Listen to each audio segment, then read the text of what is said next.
আরে বাবা কোলে ঘুমোচ্ছে গো, বাবা কোলে ঘুমোচ্ছে। হাঁটছে হাঁটছে, দেখো বাবা কোলে আরাম পেয়েছে আমার বাবু সোনা। তুই কাল বিকালে আসবি, কালকে আসিস বলবি আসবি, বিকালে খেলা করে তখন তো এই অতন দাদা এই মাত্র নিল, সেই থেকে অতন দাদাকে কোলে কেউ দেয়নি। কেন বলতো?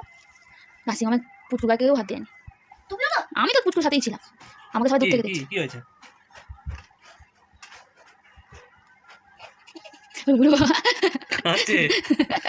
আরাম পাচ্ছে তো। আহ গো কি জানতি তো আমার ছোনাটা ঘুমাচ্ছে, আমার ছোনাটা।